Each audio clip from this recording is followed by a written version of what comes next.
안녕하세요, 여러분. 언제나 유익한 책의 정보를 공유하는 책 읽는 라디오입니다. 오늘 소개해드릴 책은 그때의 나에게 해주고 싶은 이야기입니다.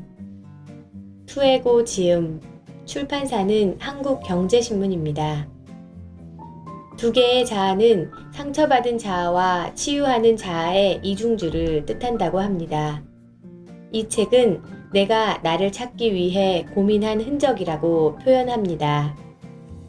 평소 무심했던 나에게 반성하는 의미로 표현한 90가지의 단어들이 목차의 소제목이고 인문학에서부터 심리학 그리고 철학의 교훈이 묻어 있어 인생을 살면서 후회 없는 삶을 살도록 등대 역할을 해줍니다.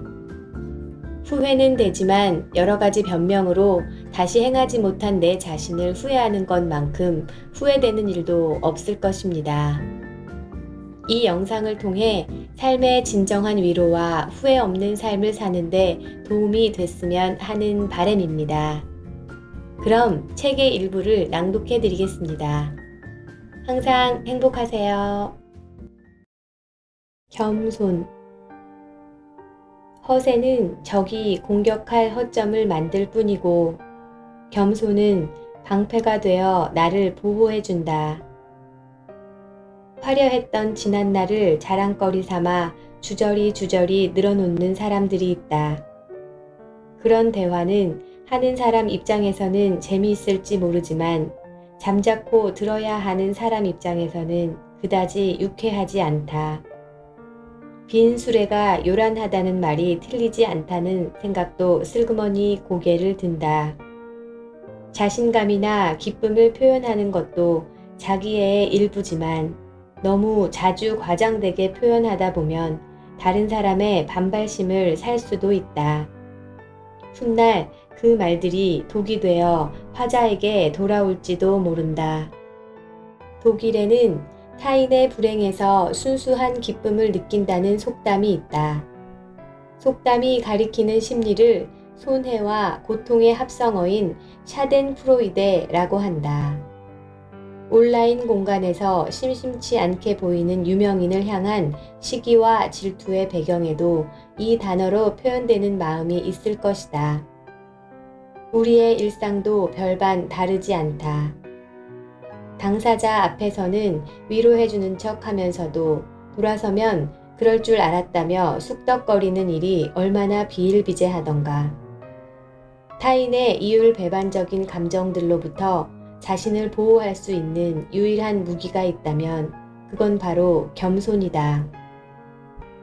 만유인력의 법칙을 발견한 천재 물리학자 아이작 뉴턴은 자신의 지식을 발견되지 않은 진실의 대양 앞 해변에서 놀고 있는 소년에 비유했고 상대성 이론을 발견한 또 다른 천재 알버트 아인슈타인은 자신이 똑똑한 것이 아니라 문제를 더 오래 고민했을 뿐이라 말했다. 그들은 역사의 한 획을 긋는 업적을 이루고도 단지 좀 더 오래 생각하고 좀 더 빨리 발견했을 뿐이라며 겸손한 태도를 잃지 않았다. 공감. 공감은 독일어 아인필룽에서 유래된 말로 감정을 이입한다는 뜻의 단어다. 인간의 감정을 여러 색깔로 나눈다면 색의 채도는 감정의 색이라고 할 수 있겠다. 서로의 채도가 가장 비슷해지는 순간 상대의 마음속으로 들어갈 수 있는 문이 내 마음과 연결된다. 이는 연민이나 동정, 그리고 단편적으로 어림짐작하는 것과 확연히 다르다. 타인을 완벽하게 이해하는 일은 불가능하지만 공감이야말로 이해라는 영역에 가장 근접하게 다가갈 수 있는 행위다.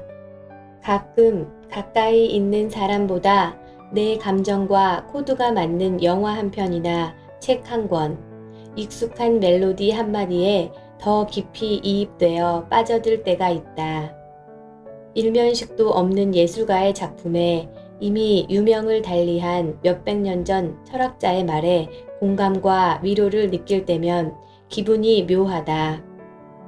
어떻게 주변 사람들도 잘 모르는 내 심정을 본 적도 없는 외국 작가나 몇백 년 전 사람이 이토록 잘 안다는 말인가. 어쩌면 공감이라는 것은 꼭 같은 시대, 같은 장소에서 같은 일을 겪어야만 느낄 수 있는 것이 아닐지도 모른다. 나를 깊이 이해함으로써 지극히 개인적인 감정을 다수의 보편적인 감정으로 확장해 나갈 수 있는 것. 그것이 공감이 아닐까 생각해 본다. 괴로움이야말로 인생. 금서를 낭독한 죄로 사형을 선고받았다가 집행 직전 극적으로 살아난 도스토옙스키는 눈보라가 휘몰아치는 시베리아로 유배를 갔다. 그곳은 흉악 범죄자들이 모여 있다는 감옥이었다. 바깥 세상과는 단절된 꽉 막힌 공간에서 24시간 그들과 같이 있어야 한다는 사실이 그에게는 무척이나 괴로운 일이었을 것이다. 이어지는 고단한 나날에 생의 의지를 상실할 법도 한데 그는 그곳에서 오히려 인간의 심연에 대해 사색했다. 머릿속으로 다음 작품을 구상하며 4년이란 긴 시간을 버텼다. 도스토옙스키는 괴로움이야말로 인생이라고 말하며 그때 들여다본 감정의 심연을 죄와 벌을 비롯한 위대한 예술작품으로 승화했다. 세상에는 수많은 종류의 고통이 있다. 태어나고 늙고 병들고 죽는 생로병사의 육체적인 고통을 비롯해 타인과의 관계에서 오는 미움과 원망, 상실의 아픔, 경쟁과 비교에서 오는 자괴감과 열등감 등 마음에도 매일매일 크고 작은 괴로움의 풍파가 인다. 사는 동안 느끼는 고통의 종류는 이루 다 헤아리기 힘들 정도다. 하지만 도스토옙스키의 말대로라면 바로 이런 괴로움 속에서도 체념하지 않고 끊임없이 무엇인가를 시도하는 것이 인생이다. 살아있기에 고통도 존재하는 것이다.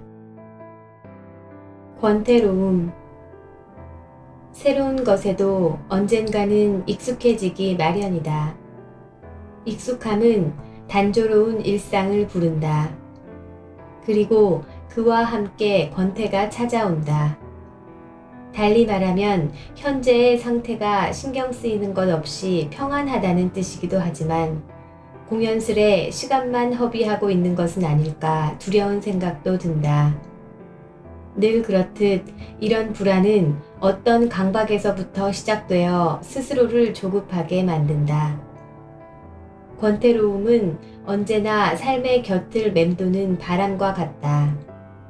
새로움이 가끔씩 부는 세찬 바람이라면 권태로움은 있는 듯 없는 듯 잔잔하게 불고 있는 미풍이다. 하지만 바람이 잠잠해졌다 해서 완전히 사라진 것은 아닌 것처럼 지금 권태롭다고 해서 아무것도 하지 않고 있는 것은 아니다. 어쩌면 삶은 권태와 실증 그리고 새로움의 탐색과 추구를 반복하는 과정의 연속일지도 모른다. 만일 이런 굴곡이 없다면 삶은 그야말로 무미건조할 테다. 여태껏 우리는 수많은 권태에 길들여져 왔고 그 미동 없는 시간 속에 몸을 잠시 웅크린 채 쉬어가기도 하며 다시 새로이 도전할 힘을 얻었다. 그렇다면 권태로움 또한 우리 삶에 꼭 필요한 휴식 같은 존재 아닐까? 비밀은 누구에게나 있어야 한다. 인간의 시야는 전방 180도에 불과해서 한 번에 사물의 모든 면을 볼 수 없다고 한다. 따라서 3차원인 세상에서는 어떤 대상이든 보이는 면과 가려진 면이 있기 마련이다. 빛이 많은 것을 볼 수 있게 해주지만 그것이 전부가 아닐 수도 있다는 것이다. 칠흑같이 어두운 단면 속에 사물의 또 다른 면모가 감춰져 있을지도 모를 일이다. 빛과 어둠의 경계에서 살아가고 있는 우리의 일상도 마찬가지다. 빛 아래에서 즐거운 일상을 보낸 뒤 찾아오는 고독. 유난히 환한 웃음 뒤에 가려진 우울. 인생은 가까이 보면 비극, 멀리서 보면 희극이라 했던 찰리 채플린의 말처럼 보는 이의 시점에 따라 같은 사람의 인생이 희극으로도 비극으로도 보일 수 있다. 만일 전부를 꿰뚫어 볼 수 있는 눈을 가졌다면 도리어 우리는 더 불행해졌을지도 모른다. 누구에게나 다른 사람에게는 보이고 싶지 않은 어두운 단면이 있기에 인간 시점의 불완전함은 이런 어둠을 자신만의 비밀로 남길 수 있도록 도와준다. 상상력. 세상의 모든 것이 신기하고 궁금했던 어린 시절에는 만화 영화의 주인공이 되는 것처럼 현실에서는 일어날 수 없는 꿈 같은 일들만 머릿속에 그렸다. 그러나 어른이 되고 나서는 경험을 토대로 예측 가능한 일들만 주로 머릿속에 떠올린다. 나이가 들면서 세상의 많은 것이 현실로 익숙해지는 만큼 샘물처럼 샘솟던 호기심과 얼토당토 않던 상상력도 점점 잃어가는 것이다. 그런데 작가 조앤 롤링은 타고 있던 기차가 4시간 지연되는 동안 마법사 학교에 다니는 한 어린 소년을 생각하면서 그 유명한 해리포터 시리즈의 세계관을 만들었다고 한다. 남편과 이혼하고 혼자 아기를 키우던 어려운 시기에 말이다. 그토록 광활한 세계관의 시초가 되는 아이디어를 단 4시간 만에 떠올렸다니 정말 놀라운 상상력이다. 때로 상상력의 힘은 시간과 물리의 경계를 넘어선다. 사실 아주 오래전부터 사람들은 상상력이란 개념을 인지하고 있었다. 영어로 상상을 뜻하는 단어는 라틴어 이미지에서 한자어 상상은 기원전 코끼리의 커다란 뼈를 보고 사람들이 원래의 형상을 떠올리는 데서 유래되었다고 한다. 수많은 이들의 상상이 그저 헛된 생각에 그치기도 했지만 현실로 이루어진 상상들은 지금 우리가 살고 있는 세상의 발전을 이끌었다. 그러니 현실과 상상을 완전히 동떨어진 것이라고 할 수만은 없다. 또 상상력이 세상 모르는 어린아이만의 것이라고 할 수도 없다. 성인이었던 롤링의 상상력이 전 세계 수많은 어린이에게 꿈을 심어주고 어른에게는 위로가 되어주었던 것처럼 누군가는 황당하고 가치 없는 생각이라고 할지 모르는 상상들이 더 나은 내일을 만들지도 모르니 말이다. 오늘도 어디선가 누군가는 상상하고 있다. 다가올 미래에 펼쳐질 세상을 말이다. 성공과 실패.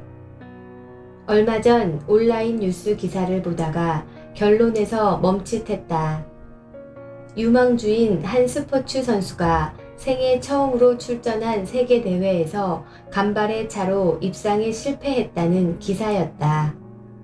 기사에는 아쉽게도 라는 전제가 붙어 있었지만 결국에는 실패라는 결론이 따라붙었다. 하지만 그것이 정말 실패라고 볼 수 있을까? 입상은 하지 못했을지언정 그 선수는 첫 출전에서 탁월한 기량과 충분한 가능성을 보여줬는데 말이다.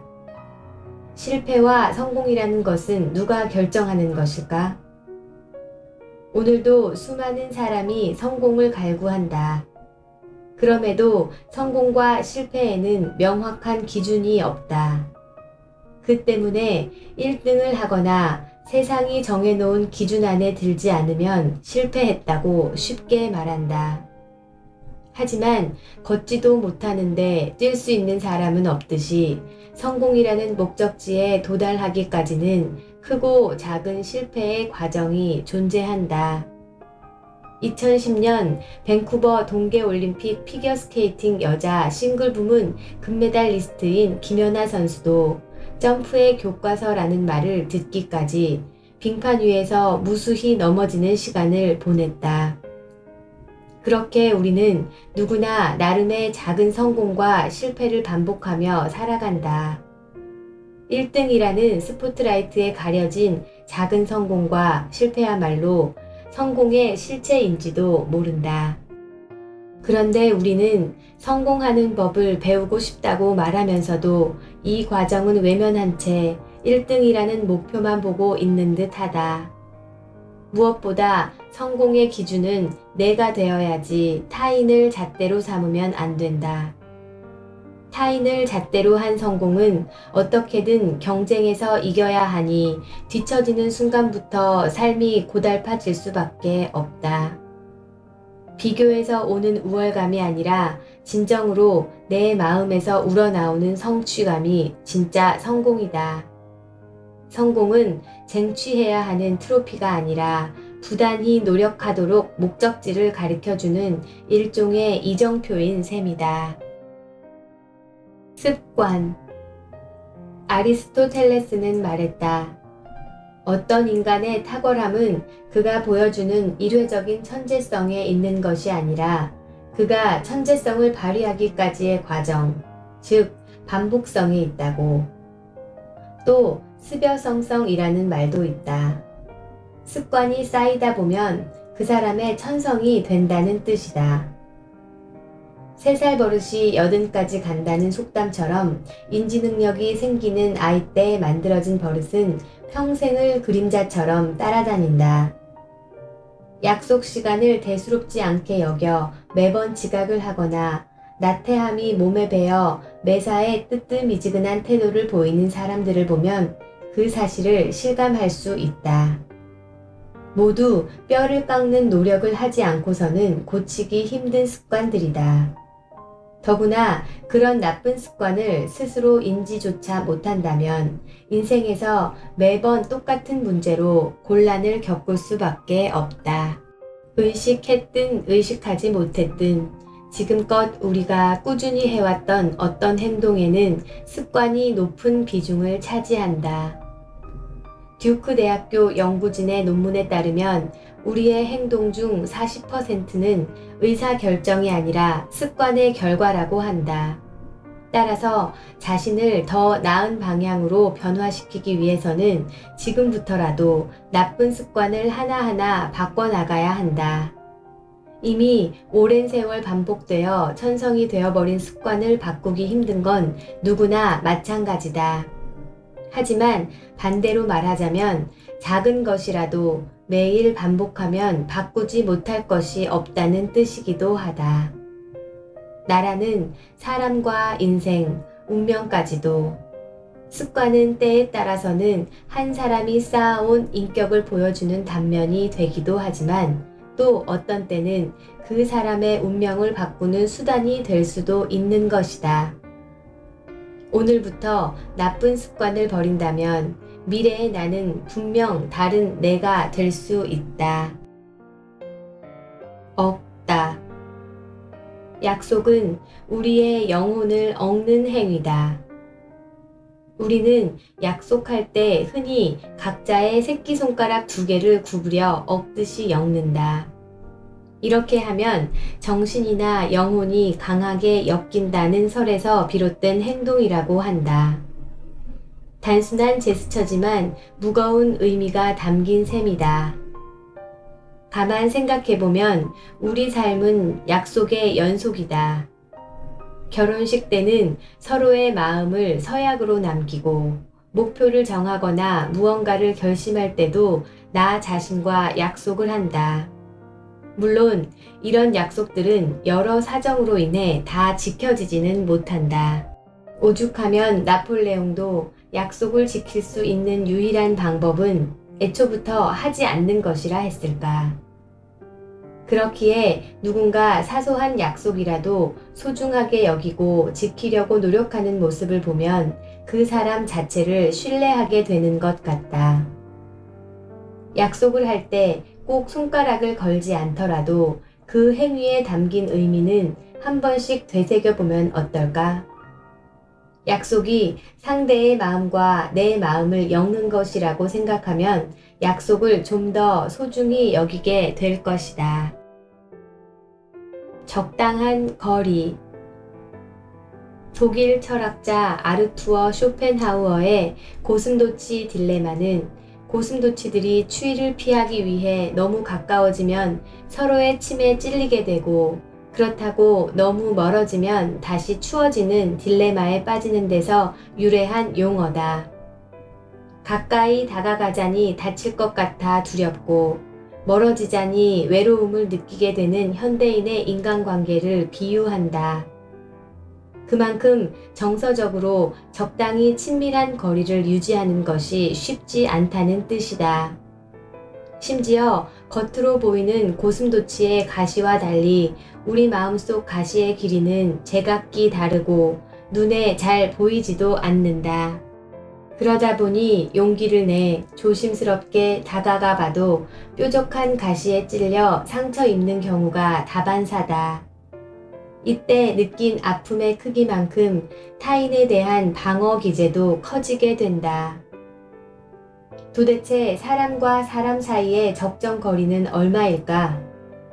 그것을 정확히 수치화할 수는 없겠지만 인간관계에 어느 정도 거리가 필요한 것은 분명한 사실이다.